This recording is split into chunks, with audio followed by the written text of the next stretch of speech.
Good evening friends, my name is Raghav and you are on Raghav tutorials. तो आज की इस वीडियो में हम लोग पढ़ने जा रहे हैं केमिकल फॉर्मूलास। सो फ्रेंड्स, इस टॉपिक में हम लोग पढ़ेंगे कि ये जो हमारे केमिकल फॉर्मूलास है इनके नाम क्या हैं, और ये हमारा टॉपिक साइंस में आता है। So let's begin. सबसे पहले हम लोग का केमिकल फॉर्मूला दिया गया है Fe। Fe आप लोग जानते ही होंगे, Fe को हम लोग कहते हैं आयरन। फर्स्ट हमारा हो चुका है। अब सेकंड हमारा है ऑक्सीजन, O2। O2 मतलब होता है ऑक्सीजन, तो ये हम लोग लिख लेते हैं ऑक्सीजन। और H2O मतलब ये H2 मतलब हाइड्रोजन और O मतलब ऑक्सीजन। ये O2 इसलिए दिया है दो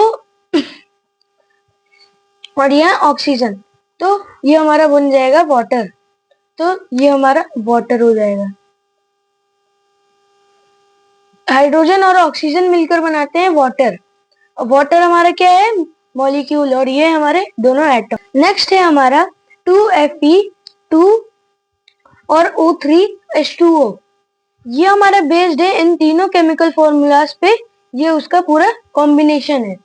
इसको हम लोग कहते हैं आयरन ऑक्साइड। आयरन ऑक्साइड किसमें जब रस्टिंग होती है तो ये केमिकल फॉर्मूला टेक प्लेस होता है। तो 2Fe2 मतलब क्या हुआ? तो Fe मतलब आयरन, आयरन और ऑक्सीजन और H2O, ये सब लोग साथ में मिलके बनाते हैं आयरन ऑक्साइड, जिसको हम लोग रस्ट भी कहते हैं। अब Zn को हम लोग कहते हैं जिंक। जिंक हमारे इलेक्ट्रोप्लेटिंग में भी यूज होता है।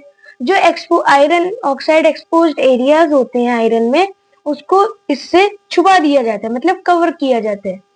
तो Zn का केमिकल नेम है जिंक। अब HCI मतलब है हाइड्रोक्लोरिक एसिड। अब इसको पार्ट ब्रेक करके पढ़ते हैं। तो ये हमारा H बन जाएगा हाइड्रो मतलब हाइड्रोजन, तो यहाँ मैं लिख लूंगा हाइड्रो। अब Ci हमारा Ci का मतलब होता है हाइड्रोक्लोरिक मतलब क्लोरिक, तो क्लोरिक, और ये एसिड। Then ZnCl2। अब इसको भी पार्ट करके समझते हैं। Zn हमारा जिंक हो गया, Cl हमारा हो गया क्लोरीन। तो क्लोरीन के कितने हैं? 2 एटम, तो जिंक क्लोराइड। देन H2 मतलब हमारा हाइड्रोजन।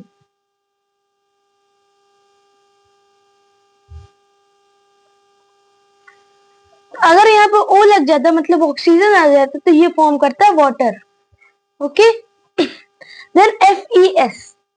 अब Fe तो हम लोग पढ़े हैं, पर S क्या होता है? S हमारा सल्फाइड को डिनोट करता है, तो इसका होगा आयरन सल्फाइड।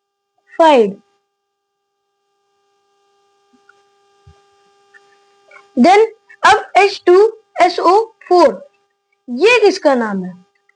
तो ये हमारा है सल्फ्रिक एसिड। कैसे? SO4 और हाइड्रोजन, SO4 मतलब सल्फर और ये हमारा हाइड्रोजन, दोनों मिलकर बनाते हैं sulphuric acid. Sulphuric acid. Then अब H2S क्या होता है? S हम लोग समझ लिए सल्फाइड, क्योंकि यहाँ हमको पता चला कि S फॉर सल्फाइड, और हाइड्रोजन आप लोग जानते ही हैं, तो ये बन जाएगा हाइड्रोजन सल्फाइड। अब FeSO4।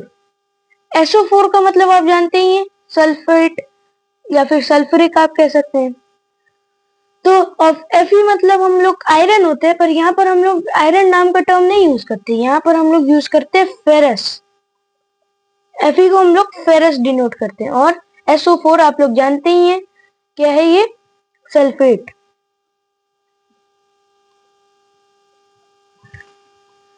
अब CuSO4, Cu मतलब कॉपर और SO4 मतलब हमारा सल्फेट और 5H2O मतलब H2O के 5 मॉलिक्यूल्स या फिर एटम।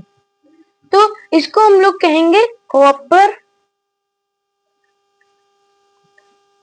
कॉपर की स्पेलिंग ओ नहीं आएगा, यहाँ ई आएगा, कॉपर सल्फेट। अब ये 5H2O, यहाँ डॉट आपको दिख रहा होगा, अगर आप देखेंगे यहाँ डॉट है यहाँ। तो ये डॉट का मतलब क्या हुआ? तो ये डॉट का मतलब होगा, मतलब ये हमारा है हाइड्रेटेड और ये क्रिस्टल के फॉर्म में रहता है, मतलब ये पाउडर के फॉर्म में रहता है। तो ये हमारा हम लोग ब्रैकेट में लिख देंगे हाइड्रेटेड।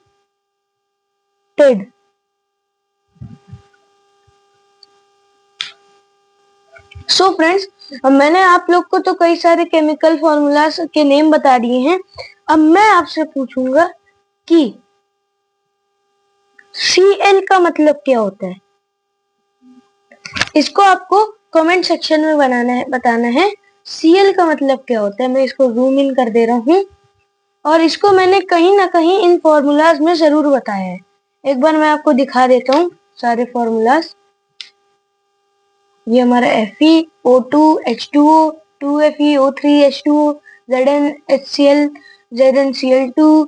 अगर अब आपको आंसर नहीं मिला है तो मतलब क्या कह सकते हैं, H2 FeS H2SO4 H2S FeSO4 CuSO4 और 5H2O। मेरा क्वेश्चन है कि आपको Cl का बताना है केमिकल नेम। सो फ्रेंड्स, ये थी हमारी आज की वीडियो। और अगर आपको वीडियो अच्छी लगी हो तो लाइक करिएगा, चैनल पे न्यू होंगे तो सब्सक्राइब करिएगा। And thanks for watching, bye bye.